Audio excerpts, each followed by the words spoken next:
Hi everyone, today I am super excited to share a true crime story case with you guys. And this case is one that rocked my world from the second I heard about this case. And that is because this story seems like something that could never happen to anyone, but unfortunately it did. This case is a whirlwind and it's super heartbreaking, and I think it's one that everyone should know about. Before I get into telling you guys about this story though, I do want to put out a couple of disclaimers. This is not intended for anyone under the age of 14, and due to the graphic nature of true crime and its details, viewer discretion is very much advised. Lastly, I have done a lot of research on this case, and so all of the sources that I've used to give you this information and all of the credits to any videos and photos I will put in here will be linked in the description box down below for your reference. Let's get started. So today I'm going to be telling you the case of Skylar Neese. And if I'm looking down at my phone, that's just because I have some notes typed up to make sure that I stay on track and give you accurate information. So Skylar Annette Neese was born on February 10th, 1996 to Mary and David Neese in Morgantown, West Virginia. And at the time of this case, Skylar was 16 years old, and her family had moved to Star City, West Virginia, which is about 15 minutes northwest of Morgantown. However, Skylar still attended Morgantown High School at this time. So growing up, Skylar is an only child, and she has a best friend named Sheila that she met when she was around 7 or 8 years old, and Sheila is also an only child. And these two girls are absolutely inseparable. Skylar's parents say that they were more like sisters, and when they weren't together in person, they were talking on the phone or texting or communicating via social media. They also viewed Sheila as one of their own daughters, and said that when she would come over, she wouldn't even knock, she would literally just walk into their apartment.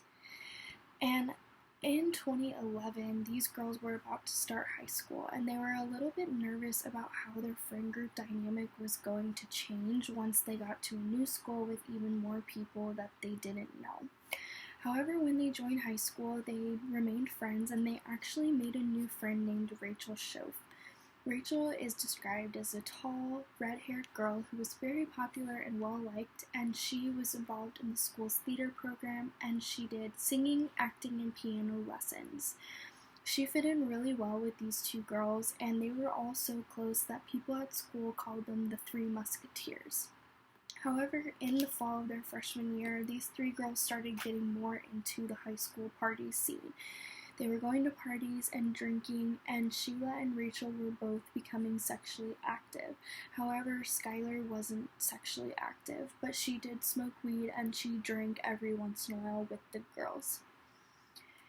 During this time, their friend group dynamic kind of started to change. Sheila was a wild child, super carefree, and her home life wasn't the best. Skylar's parents say that Skylar was a fixer, and her and Sheila's friendship was one where Skylar would always give Sheila advice and let her vent because Sheila's father was a drug addict and her mom didn't always get along. So at the same time, Rachel's family is a very strict Catholic family, and she's somewhat sheltered. So Rachel really admires Sheila for her carefree and wild lifestyle and wants to join in on this partying scene. But like I said, Skylar's just not super into it, but she's just kind of along for the ride because those are her two best friends. So at this time as well, Sheila kind of becomes the alpha of the group. It's no longer the Three Musketeers on an even playing field. She's the one who really starts deciding where they're going to go, who they're going to hang out with, and what they're going to do on the weekends. And Rachel's okay with this because, like I said, Rachel really admired Sheila, but Skylar isn't really super happy about this. She misses when it was just the three of them hanging out at home and doing fun stuff on the weekends. So during this time, the friend group dynamic continues to shift. Rachel and Sheila, for unknown reasons, just kind of start leaving Skylar out of things. They deliberately hang out alone without her and make it known. They go to parties without her, and they start talking negatively about Skylar to people at school, and Skylar begins to find out. At this time, Skylar starts tweeting about themes like fake friends and being left out and feeling isolated. And she also talks about how if she could tell the school about everyone's secrets that she keeps, she would if she couldn't get caught for it. Eventually, this leaving Skylar out becomes so malicious to the point where the two girls are showing up to school in head-to-toe matching outfits and not telling Skylar to make it known that they don't want to hang out with Skylar and they want her and everyone to know this as well. So, their friendship is kind of starting to deteriorate, but they still hang out with her every once in a while. In September 2011, the three go to a party, and they end up staying the night after at one of the girls' houses. Skylar's reportedly the first to fall asleep, but she wakes up in the early morning hours to find Sheila and Rachel engaged in sexual activity.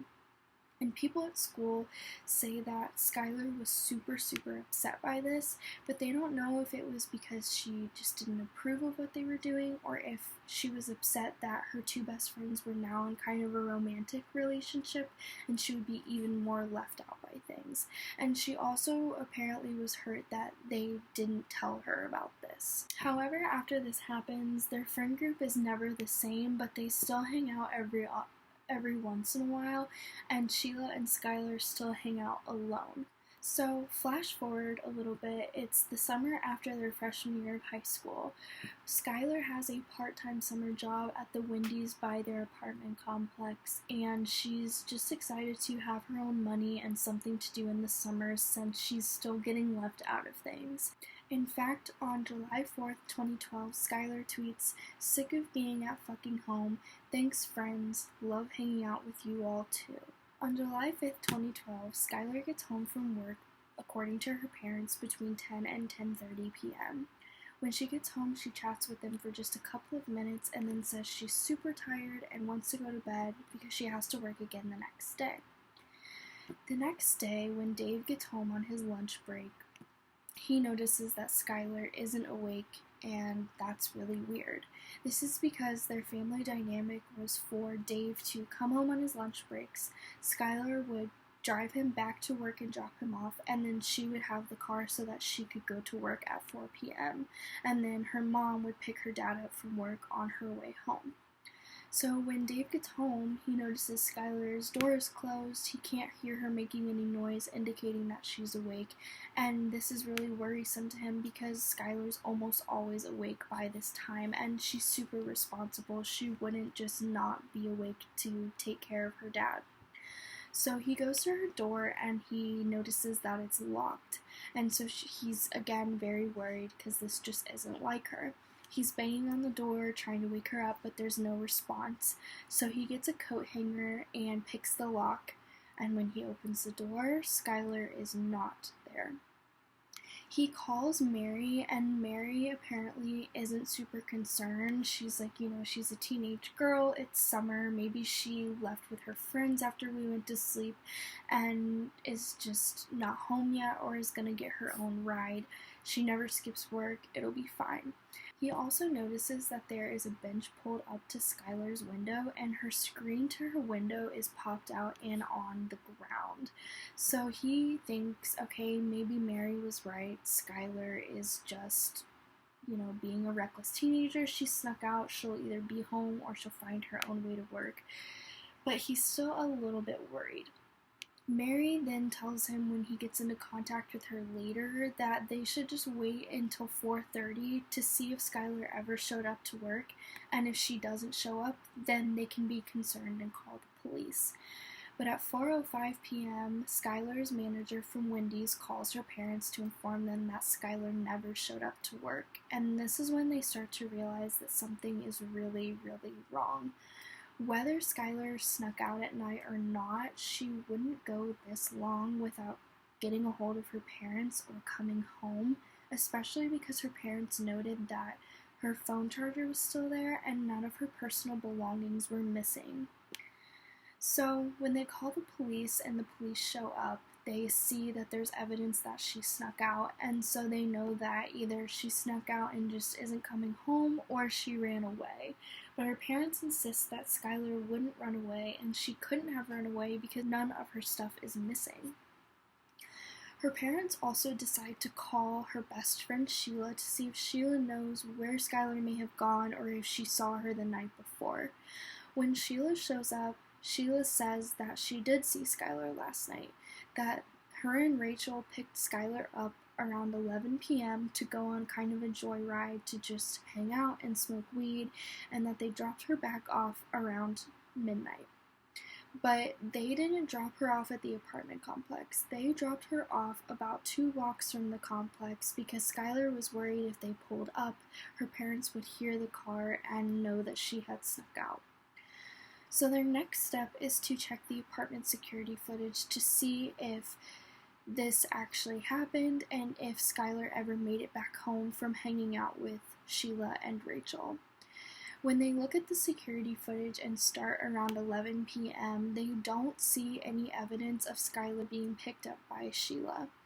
Sheila has an explanation, though. She says that she always picked Skylar up on the other side of the building, and Mary and Dave actually corroborate this. They say that Sheila always picked her up on that side of the building. So the police are like, okay, fine. They keep going through the footage to near midnight when it's reported that Skylar was dropped off a couple of blocks away and wait to see if she ever shows up on camera. And she doesn't show up again until 12:30 a.m. when Skylar is seen running through the parking lot and getting into a gray 4-door sedan near the dumpster in the apartment complex parking lot. Sheila doesn't know whose car this is, and the parents don't know, and they can't really make out any distinctive features or a license plate because the apartment complex footage is really, really grainy. But they do find out 2 things from this footage. When Skylar is running across the parking lot, she immediately gets into the car. She doesn't hesitate or peer into the windows to see who is in the car, which means she knows who is going to pick her up. Secondly, she knew that there would be 2 people in the car because she immediately gets into the back seat. It's speculated that if she thought she was the only one getting into that car with someone, she would have tried to get into the passenger seat first. Or if she didn't know there would be 2 people, she would have still tried to get into the passenger seat anyway.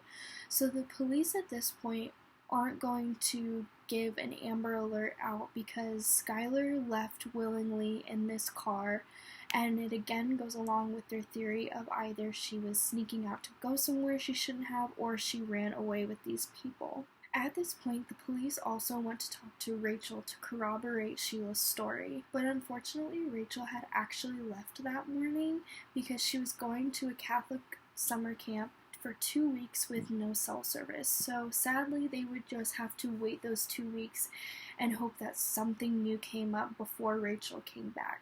So while they're trying to find more information about who she might have gone with, Sheila and Mary decide to make these missing persons posters together to put up around the town.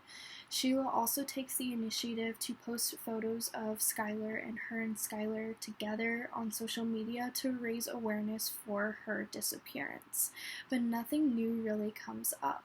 However, once people start noticing that Skylar is missing, rumors start to fly between high school kids, as it usually does. The biggest rumor that police kind of buy into is that Skylar went to a party that night with some people and apparently overdosed on drugs, and everyone freaked out and buried her body because they didn't want to get in trouble. And this theory also isn't that far-fetched because there's a few cases I've heard about where this has either been proven to have been the case or a very common theory between people. People who are on drugs or drinking aren't in the right state of mind, and they often do things that don't really make sense, and they're also worried that they will get in trouble. If you have a bunch of kids who are underage drinking and doing illegal drugs, they wouldn't want to get caught by the police, much less be involved in a person's overdose. So everyone at their school kind of assumes that Skylar was at a party, overdosed, and someone got rid of it. but no one knows exactly where this rumor began. So at this point, there are two brothers that are persons of interest in Skylar's disappearance, and their names are Derek and Dylan Conaway. These boys are reported to have thrown a party the night of July 5th, and people say that Skylar was at this party. This corroborates with the story that Skylar overdosed and people got rid of her body. However, this has been disproven. There was actually no party going on there that night, and Derek and Dylan say that they don't even really know Skylar, they just know of her through Sheila. But they thought that these brothers were good for the disappearance because the day before they had robbed a bank, and they also were suspects in a couple of sexual assault crimes. However, when they questioned these boys a couple of times, they realized that they didn't have anything to do with it and they didn't have any evidence to prove otherwise. So a couple weeks later, Rachel gets back from camp, and when they question her, she gives the exact same story as Sheila, that they picked her up at 11 p.m., went around to ride and smoke, and then dropped her off a couple of blocks away, and that was the last that they saw her. What I would be interested to know that I haven't been able to find out is if police ever asked the girls what they did after they dropped Skylar off. Like, if I was an investigator, I would say, okay, well, where did you guys go next? Like, did you guys spend the night together? Did you go anywhere else? Just to kind of cover all my bases. But I can't find any evidence that they really, dug into them because these two girls were her best friend. So after they've questioned Rachel and Sheila and realized that their stories are the same and they don't have any real new information on where Skylar might have gone, they decide their next step is going to be to check CCTV footage around the town of surrounding businesses to see if they can see where that four-door sedan went. What they find out from the footage that they gather is that the gray sedan belongs to Sheila Eddy's mom, Tara Clarendon.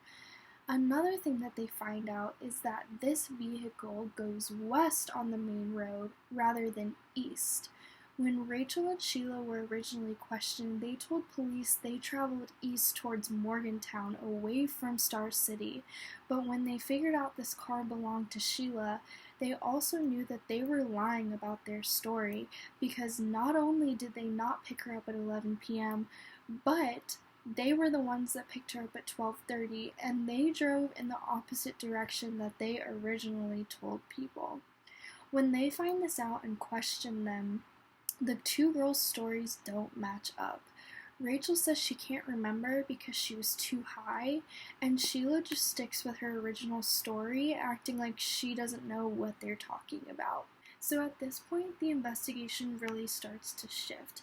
They realize that foul play is probably involved because Skylar still hasn't been located, her phone is no longer receiving texts or calls, and these two girls that were her best friends are lying to the police for whatever reason may be, and they would have no reason to lie if their original story was 100% true. So they continue to question these girls. They question them in August, September, and twice in November, and their stories pretty much stayed the same. That they made a mistake, they actually went west instead of east, they just don't know their directions, they were super high that night, and at school, things are starting to pick up as well. People are starting to realize that these two girls are not acting like concerned friends whose best friend is missing.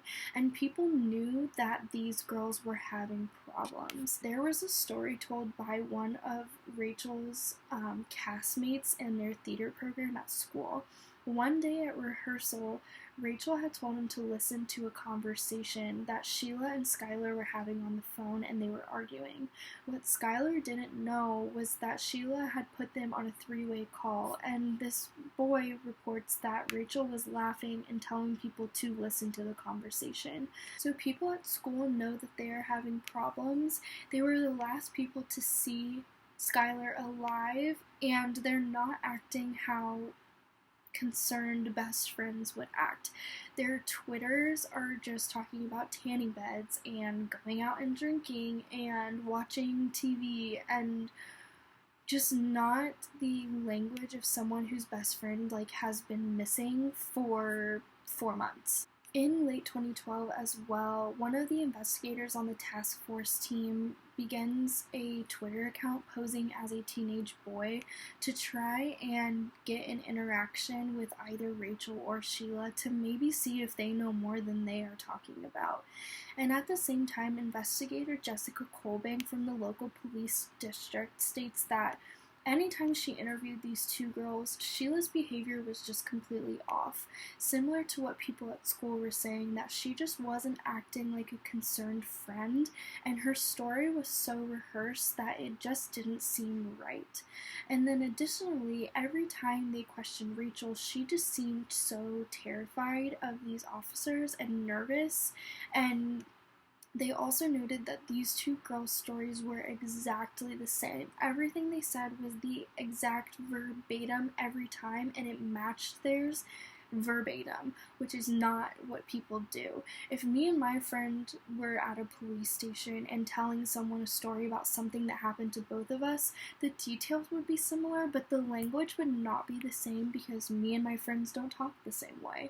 And so the investigators just really started to pick up on the fact that these girls had something to do with Skylar's disappearance.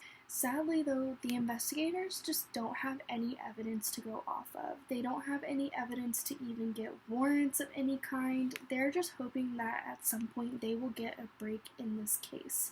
And luckily, on December 28th, 2012, they do. Rachel and Sheila's time at school had started to get really, really bad, to the point where they withdraw from classes because people were harassing them so heavily and calling them out on social media for killing their friend. And Rachel took this really, really hard. Like I said, the investigators noted that Rachel was always very, very scared and nervous when they questioned her. And on December 28th, Rachel's mom calls the police. I tried to get the 911 dispatch call, but I can't find it anywhere, and I really wish that I could because I would just love to know exactly what happened. But basically, Rachel's mom tells dispatchers that her 16-year-old is out of control and they need police to get there as soon as possible to help them. You can hear Rachel in the background screaming, "No, no, give me the phone, this is over." Rachel's mom also said that she was hitting her parents, struck her mom with a candelabra, and was running around the neighborhood screaming. When she gets picked up and is admitted to a psychiatric ward for a few days, she tells police over the phone that she wants to meet with them at her lawyer's office. When they pick her up, Rachel immediately blurts out, "We stabbed her." And that's where the story really begins to change.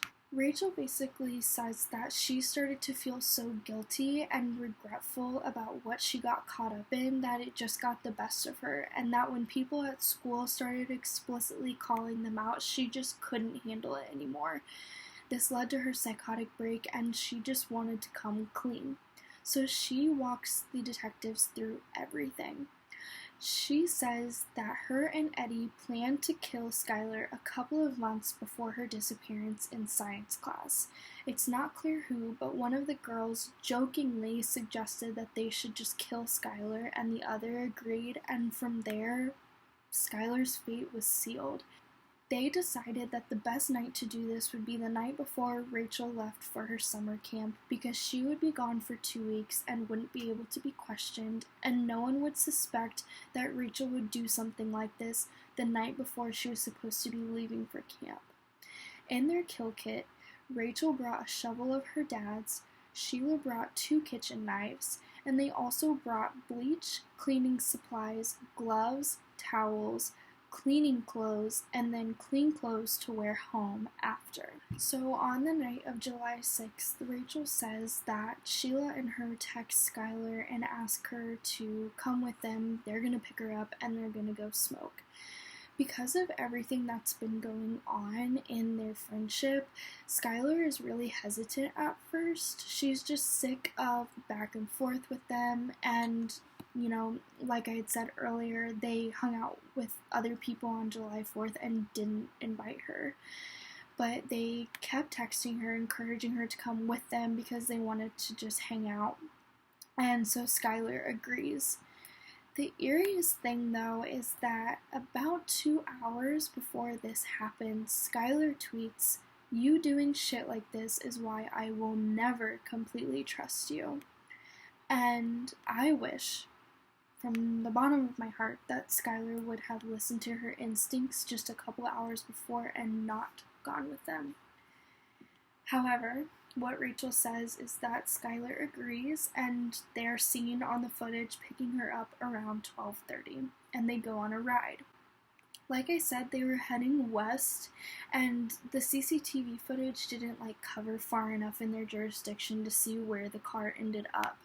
But Rachel tells them that they drove to a wooded area that they had previously decided upon to do this at.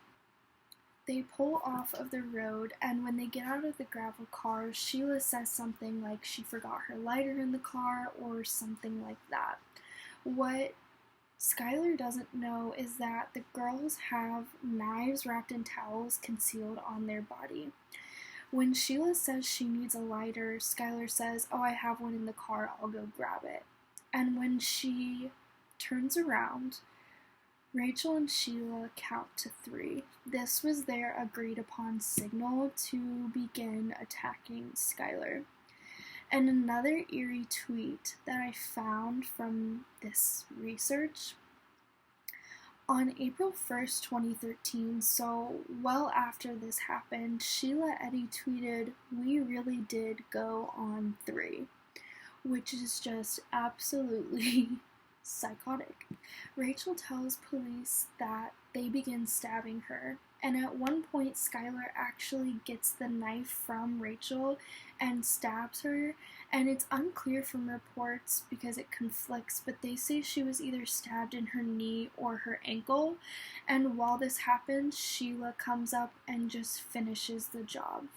Rachel tells investigators that she believes Skylar died after receiving about 10 stab wounds, but they continued to stab her until the gurgling noises in her neck stopped. The most heartbreaking thing that I think about this confession is that Rachel also states that while this was going on, Skylar kept asking them why. She just kept saying, "Why? Why are you doing this?" And neither of the girls answered her. I'm not a killer, so I don't know, what the protocol is or how they act, but, you know that this girl is going to die. This girl was one of your best friends. She thought you were best friends, and when she's asking you why you are doing the most horrible thing you can do to a person, you can't even answer. Rachel then goes on to tell the police that they plan to bury her. That's why Rachel got the shovel of her dad's. But when they tried to bury her, the ground was too hard and there was too many rocks and gravel, and it was taking too much time. So they end up dragging her over to a tree nearby and just covering her with leaves and brush and rocks and gravel to try and cover her up. After this, they cleaned up as much as they could, but Rachel said there was so much blood at the scene that they couldn't do a lot. They tried to clean the car a little bit, they changed out of their clothes into clean clothes, and then they left. No one knows exactly what they did after, but they are reported to have been seen eating fast food a few hours after this, and they were smiling and laughing. So when she tells them this on January 3rd, she also leads the police to where they left her body. Initially, the police can't find her body because of the snow. This was in January, like I said, in West Virginia. So they can't find her, but because of this confession, they have enough to arrest Rachel. However, they don't want Rachel to tell Sheila, and they don't want her arrest to go public yet. So what they do is they make Rachel wear a wire and go to hang out with Sheila. If you go on Sheila's Twitter on January 3rd, 2013, she posts a picture of her and Rachel, and it says, "Finally got to see at Rach," and it's this picture of them too. What Sheila doesn't know is that Rachel's wearing a wire. However, Rachel can't really get anything out of her about the incident. Sheila just keeps kind of asking Rachel like why she's acting so weird, that it's over with, like it's not a big deal. So after this happened, they have to wait a little bit because they can't just arrest Sheila based off of Rachel's confession. I'm not sure exactly why they can't, but apparently according to the law, they can't just arrest Sheila. They have to get hard evidence that Sheila was actually involved in this and it wasn't just Rachel. However, I'm confused by this a little bit because they knew from the TV footage that she got into a car with two people. So I told you guys that Rachel led police to the area where she believed they had left Skylar's body, and they couldn't originally find her. When they went back a second time, they canvassed a little bit more around the area and end up finding Skylar's remains. It wasn't a body anymore, they were just her remains. She'd been left there for 7 months, exposed to the elements, heat, rain, snow, etc. They wait until March 13th, 2013 to announce to the public that her remains have been found. They had to wait because her body was so decomposed to verify that it actually was her body. When they announced this, Sheila makes this super eerie tweet. It's a few pictures of her and Skylar together, and it says, "Rest easy, Skylar, you'll always be my best friend. I miss you more than you could ever know." And that just gives me chills to think about the fact that she knows that she killed her best friend, and you can't even call her your best friend if you hate her so much that you would take her life from her. And at this point, people really start to drag Rachel and Sheila, saying we know that you did this, but Sheila just doesn't believe it, and she doesn't know that Rachel has been corroborating with the police at this point. She just thinks that someone stumbled upon the remains and they figured out that it was Skylar. However, they end up getting DNA evidence from Sheila's car after serving her with a warrant, and the blood in the trunk of her car matches Skylar's blood. Sheila was arrested on May 1st, 2013 in the Cracker Barrel parking lot because she was there with her mom eating lunch. And Sheila acts super shocked that she's getting arrested. She can't possibly believe that she didn't get away with it. And she still at this point doesn't know that Rachel is the one who gave up their whole story because, again, the police wanted to keep it under wraps that Rachel was involved. Sheila, when she's arrested, keeps telling them that she doesn't have anything to do with it, she doesn't know what they're talking about, and when she's in the police car, all the people in Cracker Barrel are watching, and she says to the cop, everyone's watching me. And apparently the cop says back to her, "Yes, Sheila, people are watching. You've been arrested for first-degree murder of your best friend." So I'm going to link their sentencing hearings down below, but both of the girls end up pleading guilty to murdering Skylar. So there wasn't an actual trial, and once Sheila is presented with the evidence against them and finds out Rachel gave this confession, she realizes there's no way that she can fight this. So both girls plead guilty in January of 2014. At the trial, it's really difficult to watch, and they're tried separately. Rachel, because she came forward with this, and because of her cooperation, and because she states that Sheila came up with this plan and she just got sucked into it, that the police give her second-degree murder charges, and she pleads guilty to these. Sheila, however, is given first-degree murder charges. At their trial, Rachel actually stands up and gives a statement. She apologizes to Skylar's parents and apologizes for taking her life and ruining her family's life. She also goes on to say that she's brought shame upon her family and people who believed in her, and that most importantly, she's disappointed her Lord and Savior Jesus Christ, and that she hopes that she can be forgiven one day. And after this, when they do the victim impact statements and Skylar's dad gets up, he talks about how she can take her apologies and sit on them because they mean nothing to him. Because if she was sorry, she never would have done it in the first place. These girls were his daughter's best friends, they trusted them, and they hated her so much that they killed her.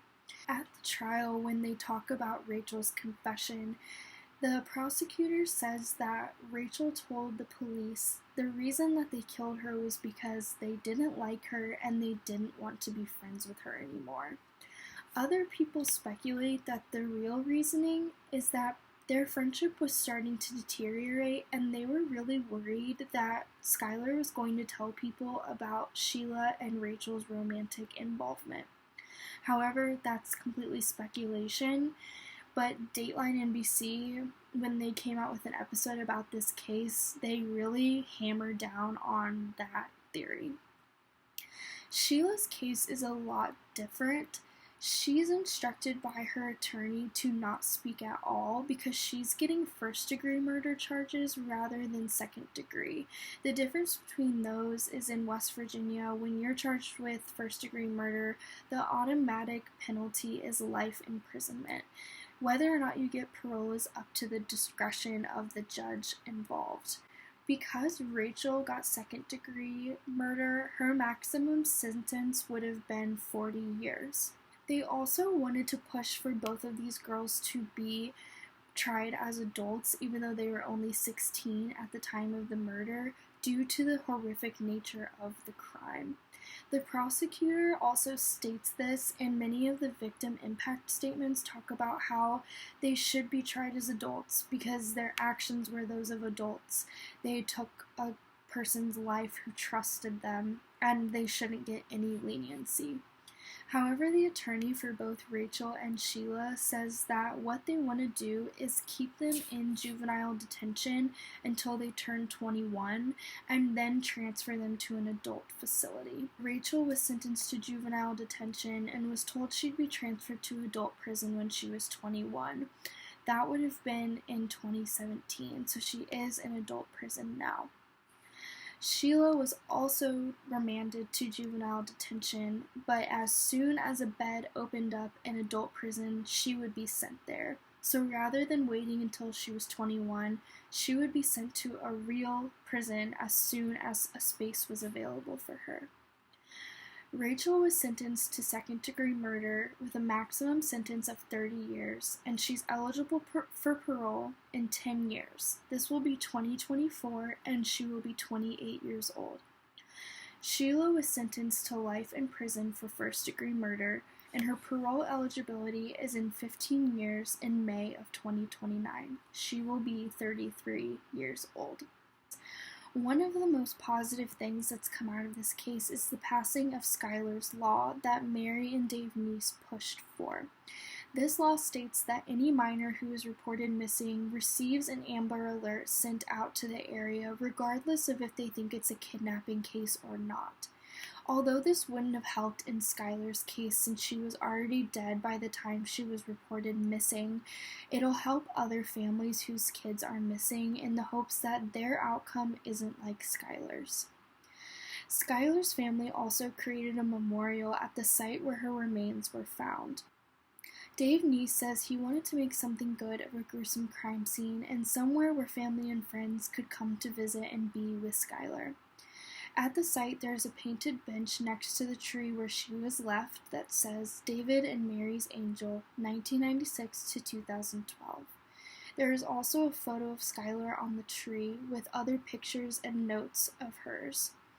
There is a cement headstone in front of the tree with Skylar's names and dates of birth and death with a small dog on the front because she had the exact same small dog and she loved him. People decorate the area for her birthday and holidays every year, and her parents visit there often to be with her.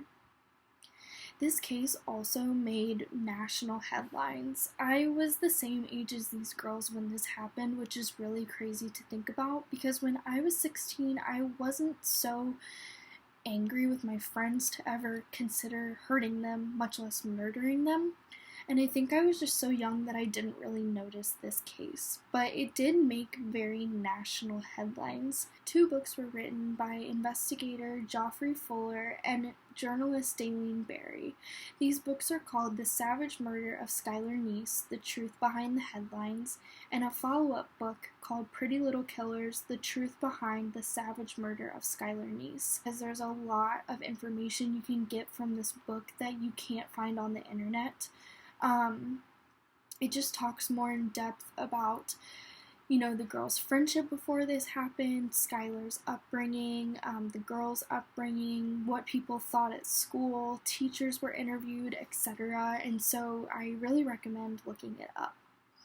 Additionally, like I mentioned before, there's a Dateline NBC episode called Something Wicked that covered this case, and you can find that on YouTube or Spotify podcasts. There's also a movie that's loosely based on Skylar's case called Death Click that was released in 2014, and it kind of has the same premise where these 2 girls end up killing their friend.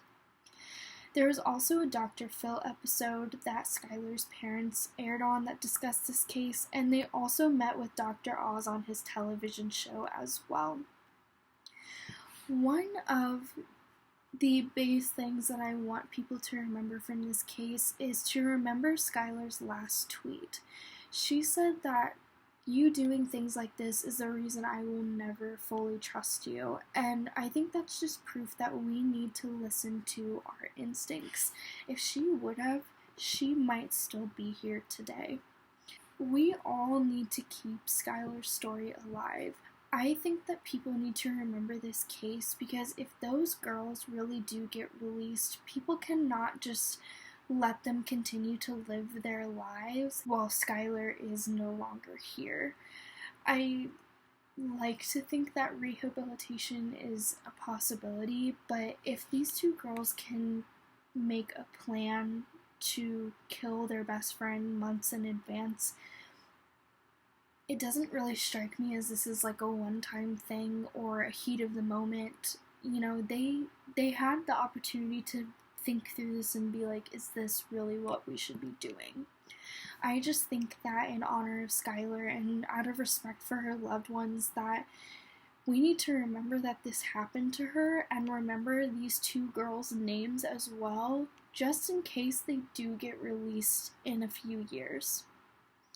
If you're interested in looking through the girls' Twitter accounts, it's super eerie, but it was kind of interesting to go through and analyze some of the general tweets that were out. Skylar's Twitter is at @highasthesky. Sheila's Twitter is _Sheila. And Rachel's Twitter is _Rach. Something to note about Rachel's Twitter is that she wasn't super active on social media previously, and now it seems that a fan or someone in her close circle is keeping her account active. Nothing's really happened on there since 2014, but it could also be a troll that hacked her, but they retweet pictures of Skylar, Rachel, and Sheila, and they favorite things, which is super eerie. I really encourage you guys to look more into this case and watch the links that I have down below. This case, the more I started looking into it, really just blew my mind. None of us want to think that anyone we know is capable of something like this, much less people we consider our best friends. And out of respect for Skylar, I really do think that we should make this case well known and not let her story die. End of this video. If you guys have any other questions about the case, you can either ask me or refer to the sources, and I encourage you guys to comment down below so we can talk about this case because, like I said, it is one of my favorites to discuss.